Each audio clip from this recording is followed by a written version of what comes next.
What's going on, everybody? It's Mikey B of Mikey B Cards here for another video. Super excited for this one as I'm going to preview the next group of cards that I'm going to send into PSA. I've been doing a little bit more grading as I've started to kind of build my collection and so forth. I'm starting to get a feel for what cards make sense to grade and what ones it's best not to.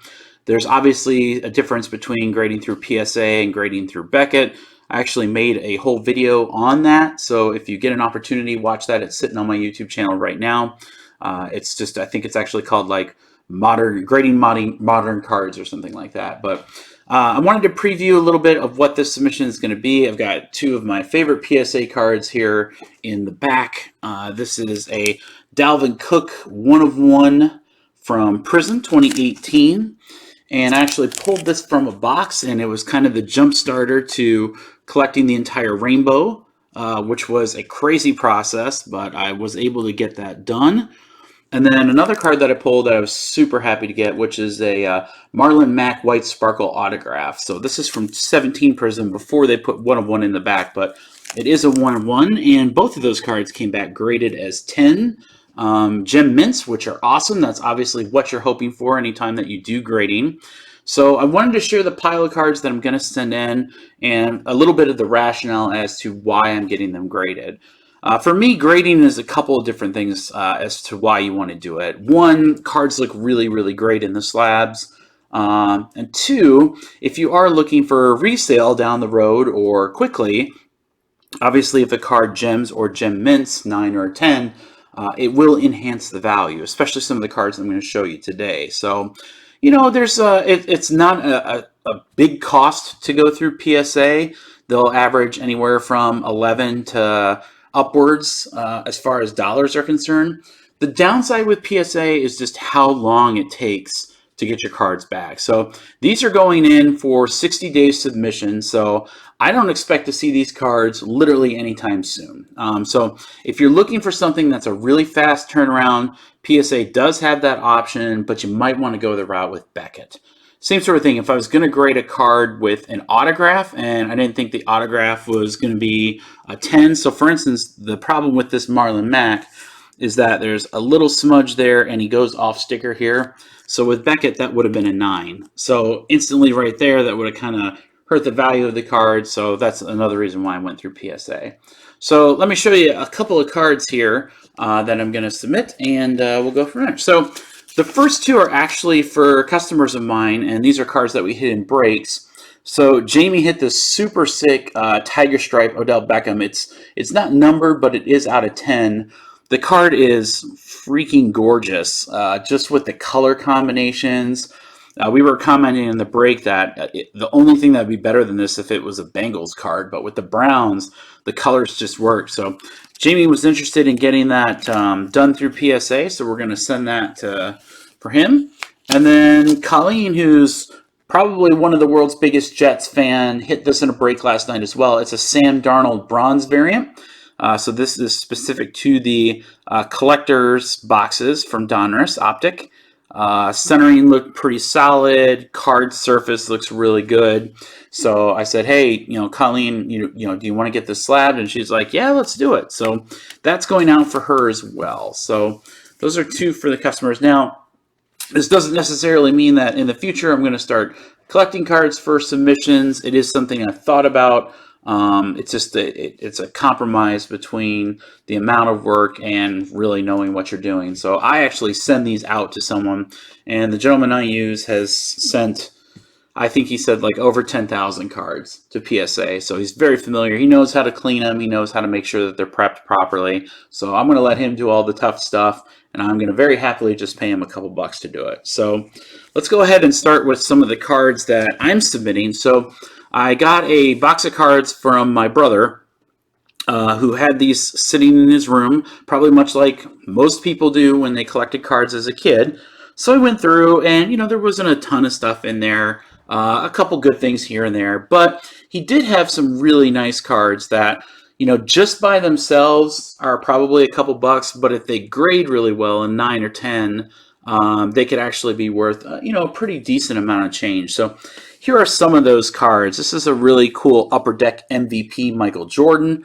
And forgive the top load. Some of them might be a little old or scratched or whatever. The cards themselves are pretty good. This one came from year... I don't know. I don't see where it says it. So it's in there somewhere, though. So Michael Jordan insert. We have another Michael Jordan. This is the Crunchers from NBA Hoop. Pretty cool card. Probably a lot of people remember this if you collected basketball when you were younger. I know I certainly did. This is the inside-outside insert set Michael Jordan. And man, when I was a kid, anytime you pull a Jordan card, it was special. So I think that's part of the nostalgic value of some of these cards. So these aren't huge cards, autographs, rare inserts, rookie cards, or anything like that. But anything Jordan and older, especially if it's going to grade well, is a pretty cool card to either own or to sell.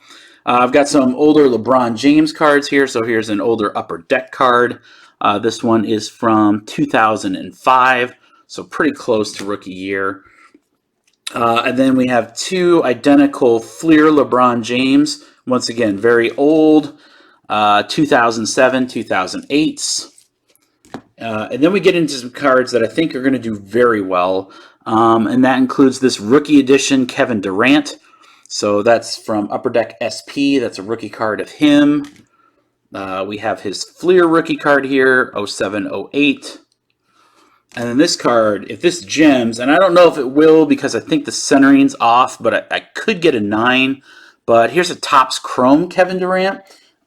This card in particular could go for some pretty decent change.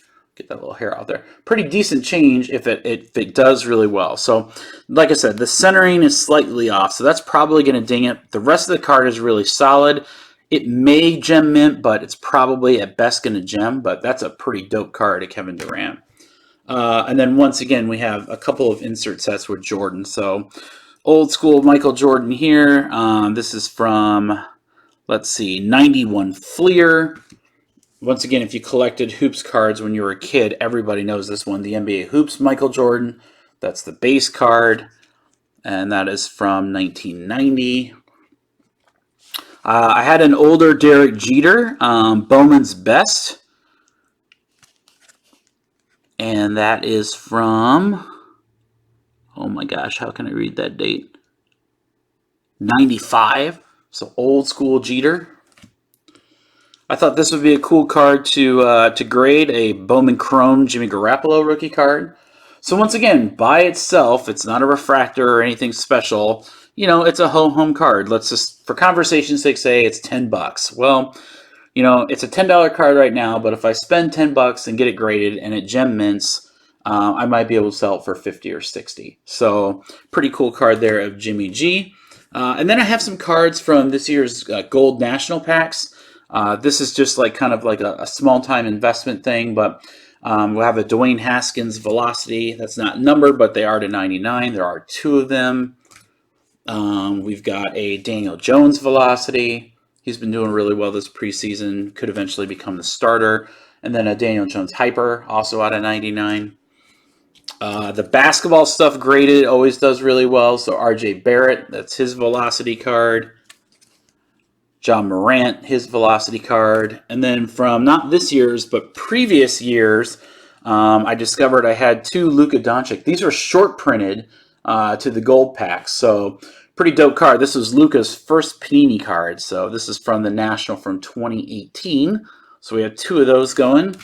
And the last one is a Pink Crystals, or as I like to call it, just a Cracked Ice Cam Reddish.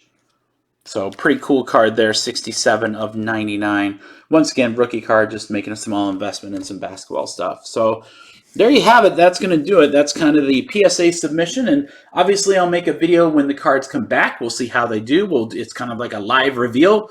I'm super excited. Keep your fingers crossed for me for 9s and 10s. That's what we're looking for, especially 10s. And hopefully everything grades out really well. So thanks for watching. I'll make videos in the future when it comes to grading, as I'm sure I've got a couple more going through. And I always try to post some good content every week as well. So if you haven't already, make sure to hit subscribe and like. And that way you'll get all the latest and greatest from everything that I throw on YouTube. So thank you very much, everyone, for watching. Have a great rest of the day. Peace.